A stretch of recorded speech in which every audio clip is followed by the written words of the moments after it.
Revolution of Penicillin, the Miracle Medicine. For the birth of something new, there has to be a happening. Newton saw an apple fall, James Watt watched a kettle boil, Remington fogged some photographic plates, and these people knew enough to translate ordinary happenings into something new. Alexander Fleming. Imagine catching a simple cold that turned to pneumonia, or having a small cut in your hand that would then go on to kill you. Prior to 1930, things like a cold, a cut, or a battle wound from war would go on to do that. Medical advances were not prevalent in this time frame, but the need was great. According to medical news today, during the 19th century, the way people were living and working was changing dramatically. The changes brought on risks for people who, prior to medicine, meant mortality rates were high. Workers were exposed to more as manufacturing increased and mechanized a lot of the processes. People were traveling and moving around the world more, which meant that diseases were also spreading and traveling. Cities were growing and people were living close together, which meant the spread of infection and disease. The National Library of Medicine states, prior to the beginning of the 20th century, infectious diseases accounted for high morbidity and mortality worldwide. The average life expectancy at birth was 47 years, even in the industrialized world. After the antibiotic revolution started, the advancement of other drugs continued, and the United States went to a life expectancy of 78 years.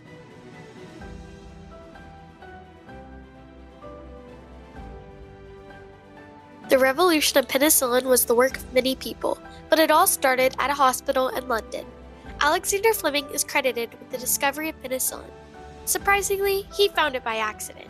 When he returned home on September 3, 1928, he was sorting through his petri dishes and saw something unusual. There was a spot of mold on it, but it was also surrounded by Penicillium notatum. He found out that this mold juice could actually kill lots of harmful bacteria. Fleming and his assistant attempted to purify the penicillin, but they failed. In June 1929, he published his findings in the British Journal of Experimental Pathology, briefly discussing the medical applications of penicillin. It was in 1939 that Howard Florey, Ernest Chain, and their colleagues at Oxford University turned penicillin into a life-saving antibiotic. Florey read Fleming's article and gathered a group of scientists and technicians for the project. According to ScienceHistory.org, Chain, along with another chemist, Edward Penley Abraham, worked out a successful technique for purifying and concentrating penicillin. The key seemed to lie in controlling the pH of the juice, reducing the sample's temperature, and evaporating the product over and over, essentially freeze-drying it. Chain then went to a laboratory to test the new isolated dose of penicillin on 2 mice. Even though Fleming had already tried testing it, Chain injected a much higher dose, and the mice were left unharmed and living. He did more mouse testing and found out when he didn't insert the medicine, those mice would die. With that information, he decided that he would test it on a human next. Norman Heatley is often called the unsung hero of penicillin. According to an article from Oxford University, he devised a clever assay for measuring the activity of penicillin, established appropriate conditions under which it was stable, and pioneered a multi-stage technique to isolate and concentrate it. He also created a vessel made of ceramic where Penicillium notatum and the penicillin used in the medicine was extracted. He made a lot more of the vessels to be sure they had enough to treat a human.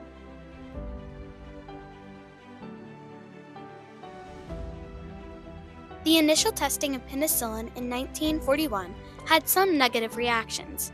They tested it on a young woman with cancer, and she had an alarming reaction and died. They then tested it on a policeman, Albert Alexander, with a deadly infection. He started to get better from the medicine until their dose ran out and he died later on. This showed that penicillin had more effect on infections rather than disease, such as cancer. Florey then vowed to always have enough on hand to treat the sick.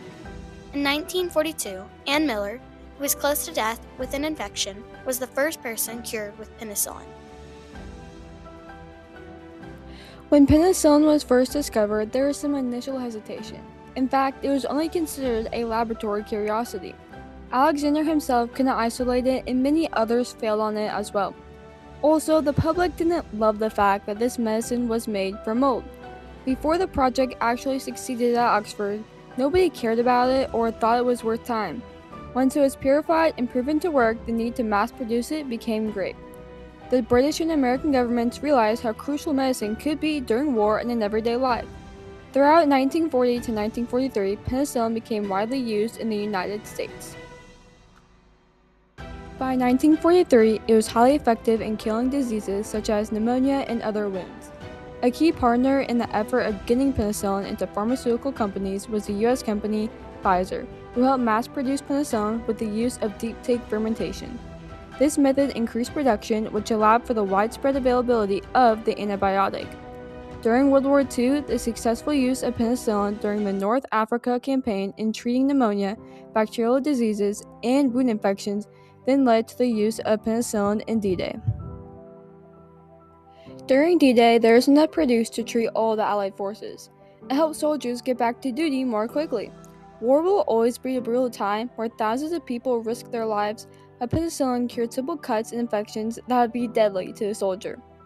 According to a PBS article by Dr. Howard Markle, in the war, penicillin proved its mettle. Throughout history, the major killer in wars had been infection rather than battle injuries. In World War I, the death rate from bacterial pneumonia was 18%.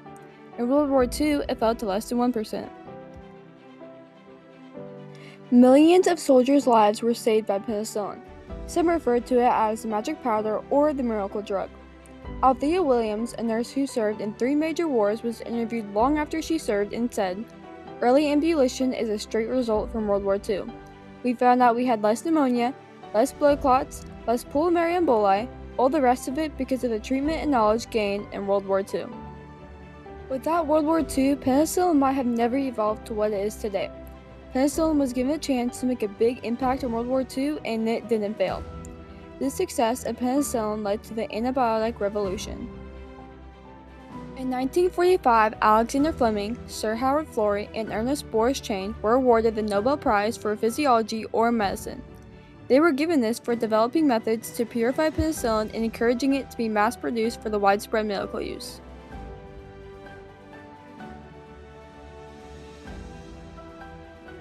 Penicillin has reformed the medical world and sparked the creation for other medicines, including amoxicillin, ampicillin, and methicillin. This is the main reason we can easily cure infections today. People realize the positive effects medicine has had on society.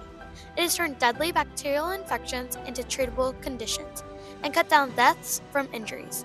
It has saved millions of people's lives and helped ignite the creation of further medical discoveries. Penicillin is used in many antibiotics today. Even though penicillin is considered a miracle drug, there have been some downsides of it, and antibiotics in general. One being that some people can be allergic to it. An allergy then requires a person to find an alternative medicine to use, which in today's world is much easier than when penicillin was first introduced. Another problem from penicillin being used worldwide is antibiotic resistance, which is when bacteria starts to not be affected by the medicine. Resistance makes it harder and more expensive to treat those illnesses. The main cause of antibiotic resistance are overprescription, incomplete treatment, and agriculture misuse. In Alexander Fleming's 1945 Nobel lecture, he warned people of this problem. One way people are trying to solve this is to only use medicine if necessary. The number of lives saved and positively affected from the development of penicillin is unmeasurable. Penicillin provided the first effective treatment for bacterial infections and has played a crucial role in history. It has been the foundation for modern medicine. It is so great that it kills all the bacteria without harming the human. It was the very first antibiotic that doctors used, and it led to the other wonder drugs. In wars before penicillin, soldiers only had a survival rate of about 4% if they were ill or wounded. After the creation of penicillin, the percent jumped up to about 50%. This antibiotic changed wars to come and still impacts soldiers today. As Alexander Fleming once said, one sometimes finds what one is not looking for. From starting as a lab accident to revolutionizing the medical world, penicillin has made its mark. The reaction was mixed, but ultimately the medical benefits far outweighed any of the initial concerns. Penicillin has reformed the world and remains one of the most significant medical advances in history.